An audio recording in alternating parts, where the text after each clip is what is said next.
Coming up next is Dr. Kimberly Taylor. Here's your chance to talk about what matters to you. Although you will receive helpful advice from Dr. Taylor, remember, this is not to be construed as a form of psychotherapy, diagnosis, or treatment, and cannot replace a therapeutic relationship with a mental health professional. You can reach Dr. Taylor by calling 564-1290 or toll free at 866-564-1290. You can also listen live on the internet at drkimtaylorshow.com. So here now is Dr. Kimberly Taylor. Healthy aging is a hot topic for the baby boomer generation these days. America is growing up, and almost 13% of the population today is age 65 or older. That's 1 in every 8 Americans. While a baby boomer is a person who was born between the years 1946 and 1964, there are currently 70 million boomers in their 50s and 60s. And get this, for the next 19 years, about 10,000 people a day will turn 65. Hi, I'm Dr. Kim Taylor. Welcome to the program. Today we're going to be talking about healthy aging. My guest is Dr. Elizabeth Wolfson, who specializes in the issues related to aging. This is the fastest growing demographic on the planet, and people are living longer today, and those reaching the age of 65 are now expected to live an average of 19.2 additional years. How that breaks down is 20.4 years for females and 17.8 years for males, with older women outnumbering older men at 23 million women to almost 18 million older men. So today we're going to discuss the components of healthy aging and what we need to know, because old age is coming to all of us, either in the form of aging ourselves or caring for our elder loved ones. So if you have a question today about healthy aging or caring for loved ones who are aging, Dr. Elizabeth Wolfson and myself will be here to answer your questions. Just get on the phone and give us a call. You can reach us at 564-1290 or toll free at 866-564-1290. So stay with me during the break, and I will be right back with Dr. Elizabeth Wolfson to take your calls. I'm Kimberly Taylor, and you're listening to KZSB AM 1290. You are listening to Dr. Kimberly Taylor. You can reach her by calling 564-1290 or toll free at 866-564-1290. So hi, welcome back. We are actually here today with Dr. Elizabeth Wolfson, and we are going to be talking about healthy aging. Dr. Wolfson is a chair of the Masters in Clinical Psychology program at Antioch, and she has been a licensed practicing psychotherapist for over 2 decades. You have also published and you present on the topic of healthy aging, and you've developed a concentration in healthy aging at school that has won you an award with AARP and the Central, is it the Commission of Santa Barbara? Commission on Aging. Welcome to the program. We're very glad to have you here. Thank you. Glad to be here. Most of us have a really hard time thinking about our future, and that few of us really want to think about ourselves in those declining years. So what can you tell us, or how do you encourage us to really look at it in a very positive way? You've hit the nail on the head right there with your very first question, which is that the way to healthy aging is to do precisely what you say we are afraid to do and don't want to do, and that is to look towards the end. Because if we look towards the end, we know that life is short, which means it's precious, which means that the rest of our years we want to live in a way that is fulfilling and enriching and keeps us happy and healthy. So we need to prepare by looking ahead. So that might be the first step, but we live in a culture where beauty and youth is really revered, and that wisdom and age, not so much. So how big of an impact is that just on trying to get people to think about this in a healthy way with a healthy outlook? Well, people are thinking about it all the time because we live in a culture where superficial beauty is so venerated. And so we're always thinking about that. I mean, you open any magazine and you'll see hundreds of creams and tonics and medicines to keep us young, beautiful, and supple. And so it's not that people aren't thinking about it, but they're thinking about it with fear, as if the changes that will happen to their body bring them into a place where they're a non-person. And that's where we need to really make a shift and to understand that there is so much beauty in the road past midlife, that there is so much richness ahead. It may not include 100% the beauty we had in our youth, but there are so many other beautiful things that we can offer in addition to the beauty of aging. So I bet people are thinking, okay, so tell us what those are. What is the beauty of aging? Yes. One is that we're past the place where we actually have to work so hard. Our careers are not something we're necessarily building right now. We're sort of done with that. The child rearing is generally done. Mm-hmm. And those are two of the hardest things that we give our time and energy to. And so when we have that, there's space. And when there's space, there's place for creativity and innovation and exciting things. And we forget about that. And with that, we also have increased capabilities that we didn't have before. One of them is knowledge and understanding of reality. And those things combined give us a lot of opportunity. In your practice, what do you see as the number one fear of people? It's fear of loss. Mm-hmm. It's not even fear of death, because most people don't even want to go there and think about that, although death is the ultimate loss, loss of your life. It's fear of change, and that's another loss. Fear of losing the love of people around you. And so that's really the struggle. And that's what keeps people still and afraid to make changes, mm-hmm. which is the one thing we need to do, because the only thing we know is that things do change. Mm-hmm. I would think a very big component of that would be about dealing with their feelings and their beliefs about death. We're always dealing with that as well, because there's always an awareness of it, and we deal with it in so many different ways. Some people deal with it by with a strong belief in the afterlife. Mm-hmm. Religion helps people. And for those who feel that life is where it ends, that also helps us, because, again, it makes every minute count. Do you know, I just read that, for the most part, older people tend to think about themselves as about 13 years younger than they really are. Do you think that this is a good thing, or does it really stop them in what they need to do and the changes that they need to make by not really facing and preparing for the future? Well, I think it's a mixture of what you're describing. It can keep us stuck and not really looking at concrete realities, and also not looking ahead. But it also keeps us vital and vigorous and connected to our authentic selves. Mm-hmm. Because who we are is, it's a thread, and it starts when you're born and it keeps on going, and it's all connected. So if you feel 30 and you're 60, that's not necessarily terrible. You're still who you are, and more so. So it gets a little complicated if you're dressing inappropriately, and out on the dating scene can be complicated as well. But feeling younger than you are is not necessarily problematic, as long as you're not delusional about it. But it does add to a much more positive outlook if you're feeling positive about yourself and good about yourself. Yeah, and actually, interestingly enough, the research shows that people in their elder years tend to think more positively in general than people in the younger stages. And they've tested that out, and research shows that they come up with more positive words, more positive outlook. So it's quite a surprise, but that's really where it's at. So positive is not that hard to do as you age, as we would think.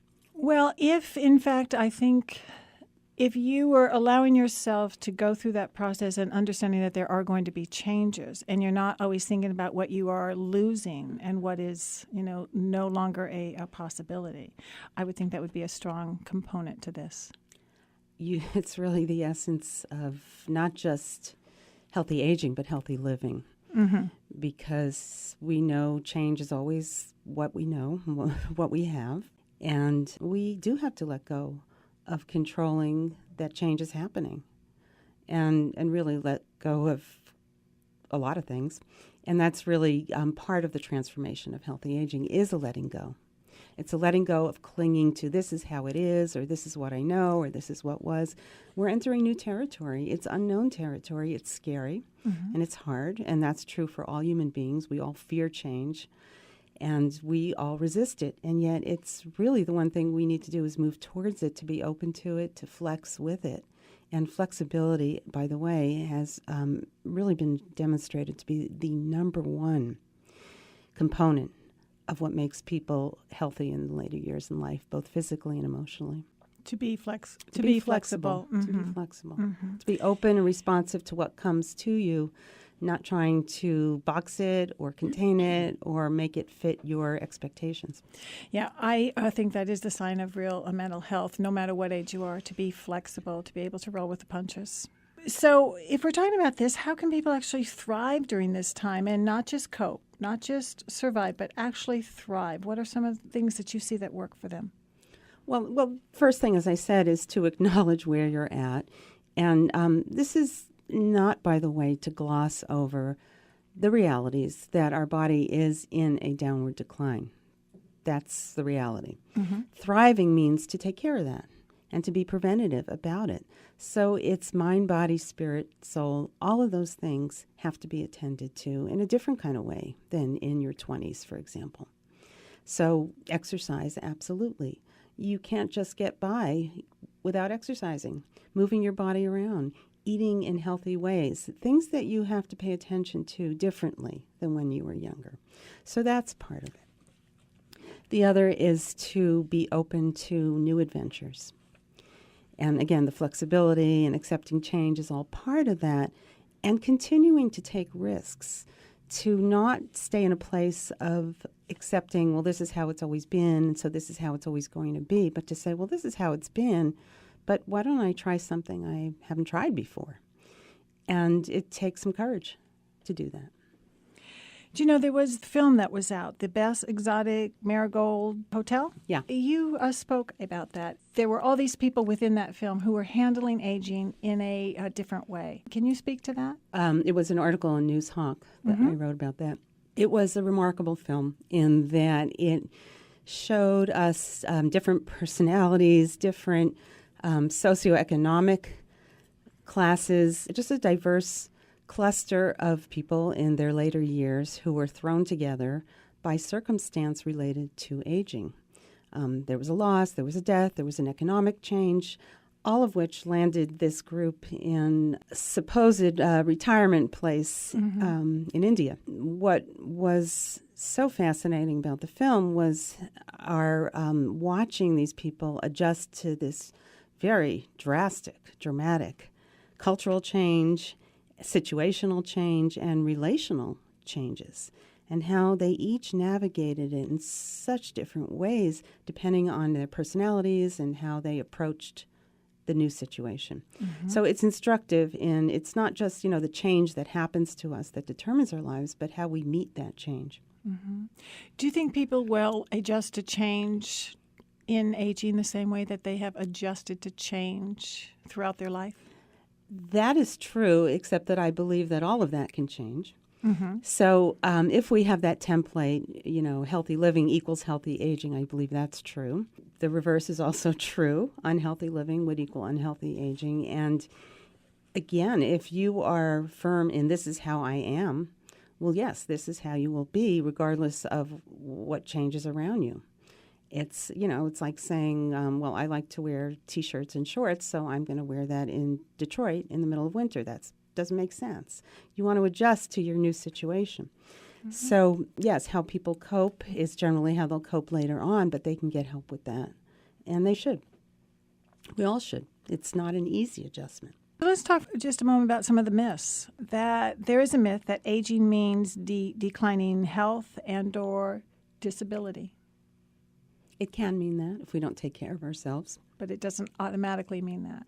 No, I meet people in their elder years who tell me they feel better than they've ever felt in their lives. And so it can also mean increased vigor, increased excitement, even increased physical prowess. So all of that can be true. And it's not necessarily true. I think we're seeing that more and more now, in that we're seeing people who are moving into their 60s and 70s who are very vibrant, who are saying, I feel better than I ever felt in my whole life. They're feeling more a sense of their self, and they're very happy with themselves. This is how our youth-oriented culture can help us, actually, because we are inundated with that, and we are motivated, and in some ways our civilization is healthier than it's ever been. We're smoking less. We're paying attention to diet. Everything's organic. I mean, it really is around us. And then we've got this influx of baby boomers who really have been growing up on that health kick. And so, again, we're going to see a very, very different generation of elders as they swell our culture, as they are swelling into our culture. So speaking of the baby boomers, what is the age frame that makes you a baby boomer? Well, it's anyone born from 1946 up through 1964. So actually, the cusp is here. Okay. Yeah. Well, and as I had said, that it seems like this is the fastest growing group of people, so that they are going to be the ones that we need to tend to the needs of. There's going to be more and more people that are going to be in need of this. So here's a myth, too, that memory loss is a part of aging, and there's nothing that you can do about that. There is memory change in the way we access information, and maybe some of your listeners saw a New York Times article last week that talked about a research study that just came out, which indicated that indeed it is a myth, that in fact we don't cognitively decline, we just have more information to retrieve. And to sort through. And to sort through. And that makes a lot of sense if you think about it, because you accumulate years and experiences and wisdom and knowledge and words and language, ways of expressing, ways of seeing things. If you think about that, we're just so rich, we don't know which riches to choose from. So we are going to go to break right now, but we'll be right back. You can reach us by calling 564-1290 or toll free at 866-564-1290. I'm Kimberly Taylor, and you're listening to KZSB AM 1290. You are listening to Dr. Kimberly Taylor. You can reach her by calling 564-1290 or toll free at 866-564-1290. So we're back, and I'm here with my guest, Dr. Elizabeth Wolfson, and she specializes in healthy aging. It seems that coping with change is one of the challenges that most people have during this time, because there are so many other changes going on, whether it's that the kids are moving away from home, that they're no longer working, or that they're going to lose their job, whether they're losing friends and spouses. So what are some of the tips to cope with all this change? Supports. Okay. You really need to build those supports, because when you have a loss, you have a gap, and the absence needs to be filled. Sometimes it can be filled with creative endeavors, but all of us need other people. And we all crave connection. And when we lose some connections, it's really wonderful to get others. And actually that can bring new and exciting connections that you didn't have room for before. So it's really been demonstrated that the elderly who are isolated, their mortality rate is much higher. They die younger. They are less healthy. So connection to community, connection to friends, connection to family, all of those are really important during those, after and during those times of losses. Okay. And I would think to really be thankful and be grateful for those things in your life that are working, that are positive, to keep a positive attitude. Well, now you're talking about a major attitudinal shift and approach that is very hard for human beings, because we tend to see the negative, we tend to see the flaws in things. And it's really an attitudinal training that most of us need to engage in, to remember to feel grateful, to recognize the beauty and all the wonderful things that our lives offer us. So it's easier to see the losses, and it's harder to see all the gains and rich things in our lives, and yet we can do it if we are mindful about it. Are there key factors to a positive aging? Key ingredients so that we will age positively? You want to know how to? Yeah, kind of a how-to list. You do have to have a positive Well, sense? The body, the mind, the soul, they're all connected. So if you neglect one, then the others will fall apart. So you can't just pick one and pay attention to that and not pay attention to the others. You have to look at every aspect of who you are in the world and attend to it and do it in a preventive way. Not in a let's fix the problem kind of way, but let's look ahead towards what could happen. And let's make sure that we're in shape when we get there. Or let's make sure we have the things we need as we move along. This is the part that's very scary and hard for people, but those are the essentials for healthy aging. There are things that do shift and change, whether it needs to be our diet. People have a lot of trouble sleeping sometimes. Is it true that they just need less sleep, or is it still just as vital that they get the sleep and find a way to increase that sleeping pattern? Well, that's hard to answer in a sort of general way because each individual has their individualized sleep needs.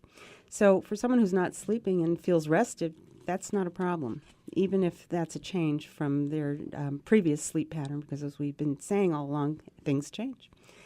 If they're not sleeping and they're tired and they're irritable and maybe depressed, that's a problem, and that's something that we need to get help with. And this is where people get tripped up as well, because we're a society that is so focused on individualism, independence, and kind of pulling yourself up by your bootstraps that we're reluctant to get help until there's a crisis. And even then, some people have a hard time.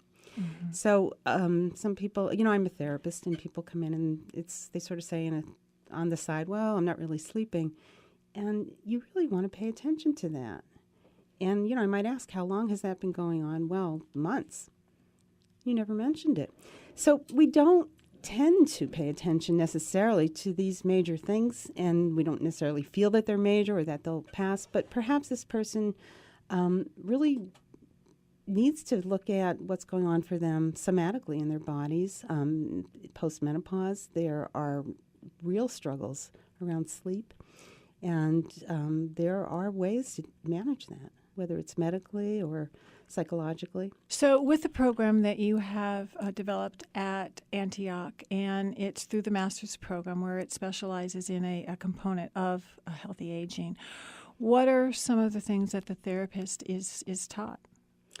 So this is quite a specialization which we need more of in this country.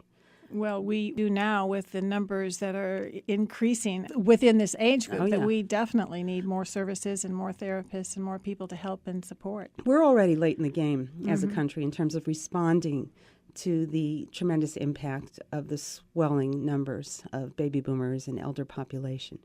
However, this program is geared at enhancing the learning experience of trainees in psychology who will go out there and specialize in working with elders. And it's very unique in that the perspective that they're learning is holistic, attending to mind, body, spirit, the whole person. It comes from a preventative approach where generally people are trained from a medical model, which is, fix the problem after it's broken. This is a kind of a training in what I'm describing, which is to look ahead, to plan ahead, to support aging from birth. So we're talking about all ages developing their skills in healthy aging at every point of their lives. We have a call. I believe it's from Jackie. Jackie, hi, this is Dr. Kim Taylor, and you're with Dr. Elizabeth Wolfson. You have a question? Well, I just wanted to say that I think this whole topic is really fascinating, and I'm really grateful for this information. Just wanted to know a little bit more about the program and how Antioch University prepares people who wish to be future therapists working with the aging population. So many of us, when we are trained in mental health, we're trained to work with individuals, families, couples of all ages, and we sort of skip over the older part. We give it short shrift. This is a group of people who are planning to dedicate their lives to working with elders and their families. And I include the families part because that's so important too. None of us are equipped to deal with really the intricacies of what's going on for an elder person, or even as we age, in terms of our health and our well-being and our spirit and all the psychological changes that happen as we adjust to the physical changes, how we deal with death, etc. So this is a specialized group of students in psychology who will have those tools when they get out there, which is, by the way, the fastest growing job field in health and working with elders. So they will also have jobs. In that way, they really will be the experts out there, and with specialization that very few of us have. Thanks for your call, Jackie. So we are training a therapist, but we also have to look at the people who are caretaking, those who are older, whether it's their parents or that they're just sharing in the grandparents. But what can they do to start to prepare for their role? Nobody's prepared for the role of caretaking because we don't expect that. We're not thinking about, well, what if my partner needs me 24/7? Or what happens when my parents get so sick that I'll have to give up my job and watch them full time, or have them come live with me because I can't afford to pay for someone to take care of them. We don't really think about these things. And even if we do on a concrete level, we're not prepared emotionally for what that means, because we do give up so much when we engage in caretaking, even if it is part-time. So preparation, I don't know that we can really do that. What we can do is offer support to those who find themselves in that situation before it takes a toll on their lives. Mm-hmm. And that's where the education has to come in, to let people know that this is a very serious task that you're involved in. And you may feel you're doing it alone, but no one can do this alone, to validate that. So the caretakers also need to be taken care of and have a support system for themselves. We are going to talk about where they can go and what kind of services are out there also, but we're going to take a break first, and then we'll be right back. I'm Kimberly Taylor, and you're listening to KZSB AM 1290. You are listening to Dr. Kimberly Taylor. You can reach her by calling 564-1290 or toll-free at 866-564-1290. We're here with Dr. Elizabeth Wolfson, and we're talking about how to age gracefully and to do it in such a way that we prepare ourselves so that by the time that we get there, we have already started the process so that we can live a healthy and long life. So tell us a bit about what we need to think about in midlife to help prevent some of these issues that might come in old age. Well, we have to think about the hardest things that anybody has to think about, which is death. Mm-hmm.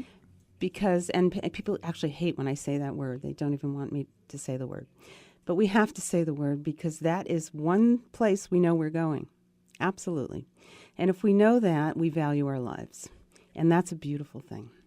And if we value our lives, there comes a certain point where we begin to see the end there. We begin to glimpse it, even if we don't want to look at it. We feel it over our shoulders, and that it happens around midlife. And hence the midlife crisis. You hear all kinds of strange things that people do. And it's really not a crisis, but it's an opportunity. Mm-hmm. And the opportunity is that, okay, now you know you have hopefully several decades ahead.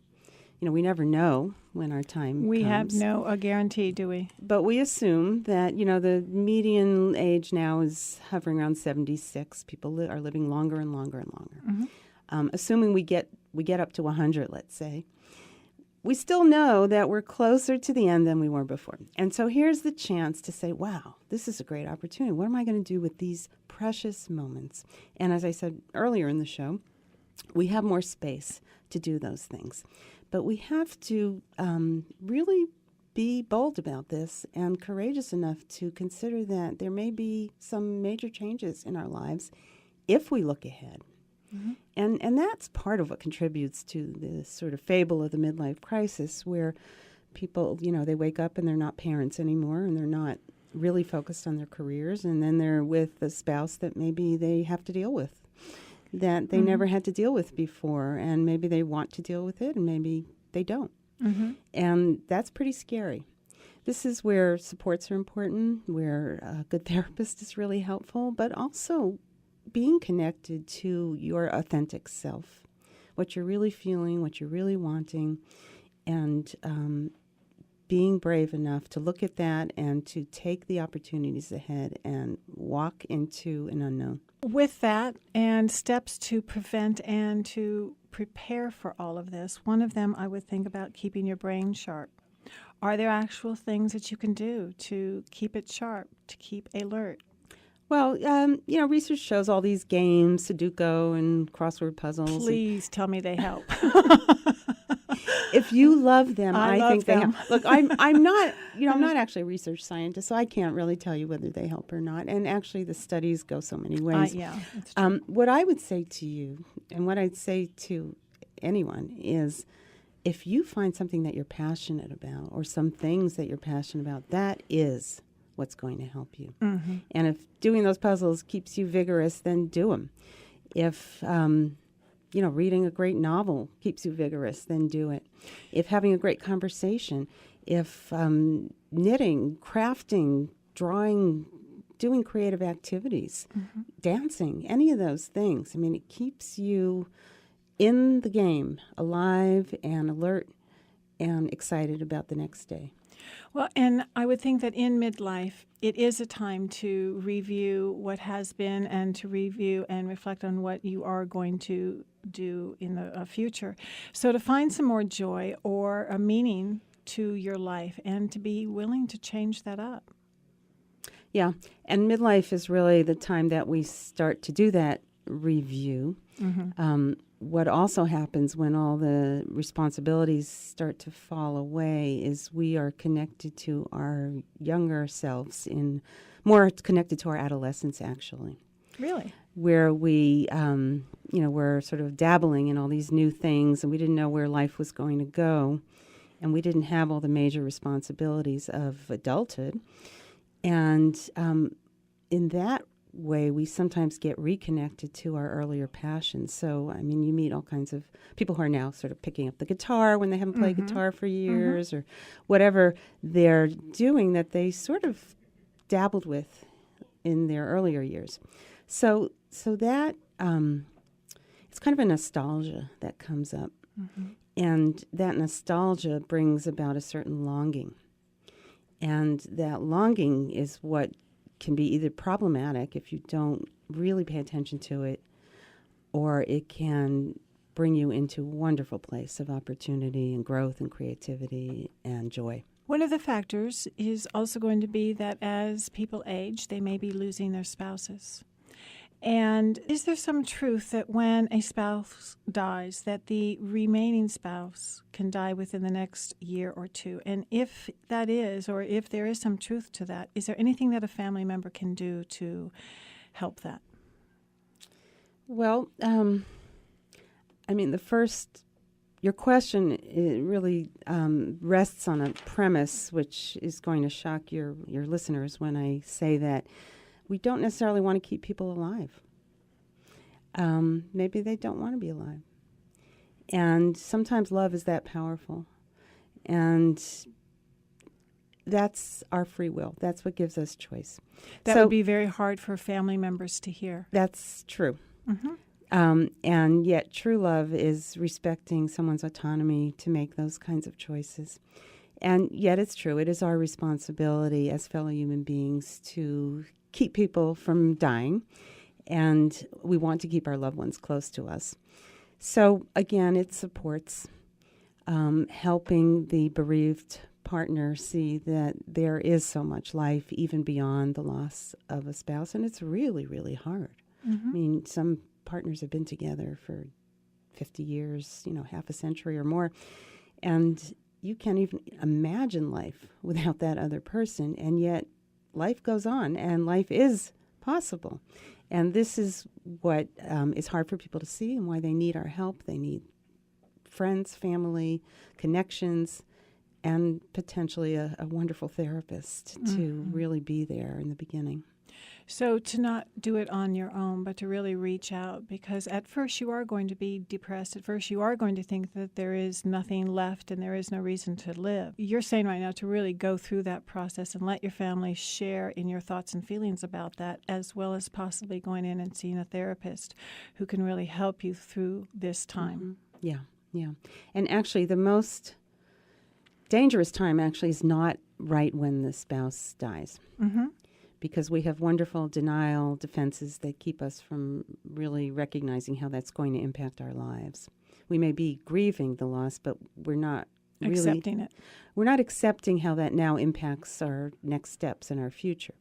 So it's really several months, maybe even a year, and sometimes years down the road when the help is needed to reshape that person's life. So what are some of the services currently that would be of help for people going through this process? The process of aging or Yes. loss or dying, all of those. Well, probably all, because and caregiving. Yes, you need to talk about the ones that are going to caregive, but also the ones going through that process, and to just have some help and support, because you say that's one of the number one most important things for them to have. Well, fortunately, in Santa Barbara, there are wonderful community agencies that do provide ongoing counseling to elders and their families. I could name a few: Family Service Agency, Community Counseling and Education Center, New Beginnings, Center for Successful Aging, the Mental Wellness Association. All of these are places where elders and their caregivers and those all along the way, the middle years, can get wonderful help. The Area Agency on Aging has wonderful information and resources, and actually puts out a booklet that for free that gives you a list of all the resources you could possibly want. Mm-hmm.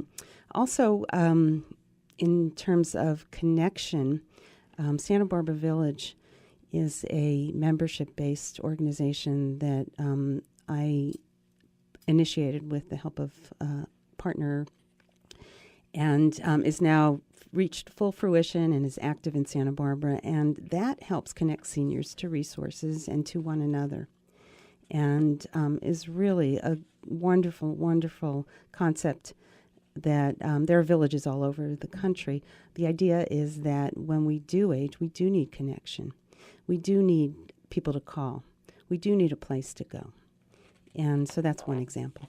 So we will list some of those on the website at the end of the show so that they can have that. But that's in general in Santa Barbara. Are there any national numbers that you have access to, or is there anything that you can think of right now that would be helpful also?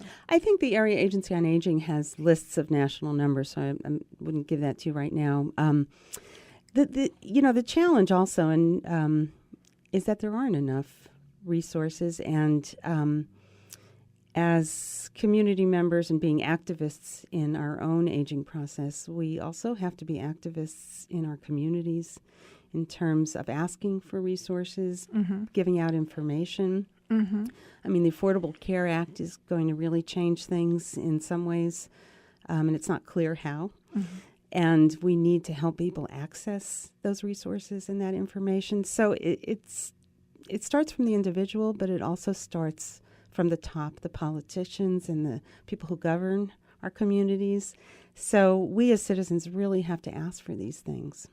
We have to make it happen. One of the things that a group of friends and I have talked about as far as our spouses is that we've always thought it would be great that as we age that we all buy some nice big home and that all of us live within the home and we're all taking care of each other and we're all watch out for each other. We have a real built-in support system of friends and people who are older and younger. So we have kind of a group that it would be a great way to be able to think about it rather than going into some strange retirement home where you actually don't know your neighbors. Yeah. Those are the models. You're not alone. I know of many small groups of mostly boomers who mm-hmm. are talking about it. I used to talk about it and people would walk out of the room because nobody wants to talk about aging. But I think as we've aged a little bit more, people are more ready to mm-hmm. begin to consider it. As with any community endeavor, there are complications when people come together. But it's not impossible, and there are plenty of groups that do that. So again, I really encourage activism, taking initiative, going beyond talking about it, because it's really a place you're going to get to, being mm-hmm. older, hopefully. I mean, that's the good scenario. Yes, that is the good news. And so this is part of preparing. What will mm-hmm. you need in terms of living? What will you want in terms of living? Mm-hmm. Make it happen before it happens to you. Mm-hmm. So you do a lot of writing about conscious aging. Is this what you're talking about, is really being present for the aging process? And really, what do people need to do that? Is it in part what we're talking about now? It's in part because conscious aging leads to pragmatic planning. Mm-hmm. And again, it starts with soul searching, the internal awareness of change and the ability to embrace change, that attitudinal shift that we talked about earlier, which is to see the positives, to see the opportunities, and then to move towards them, to embrace the notion of death, to understand that that is part of life, and that death is in some ways a gift to us, because if we know something ends, it just makes it more wonderful, more precious. So that's all part of conscious aging. There are books written about it, but that's a bit of a summary. Okay, well, I do firmly believe in empowering people in all areas of their life. So I would hope that in what we're talking about, that it helps people to see that they can still be empowered in this stage of their life, and that it will change the way that they think about it, and then what they can do about it to prepare. I would add to that and say we are more empowered at this stage of life and as we age than ever before, because many of us may have more resources than we had before, but we also have wisdom, we have knowledge, we have experience, we have trial and error behind us, we have an understanding of reality, we have a deeper sense of how our choices impact us. So all of those things empower us and really give us a lot more ammunition as we move forward than we ever had. Mm-hmm. Okay. We are going to take our final break here, and we'll be right back. I'm Kimberly Taylor, and you're listening to KZSB AM 1290.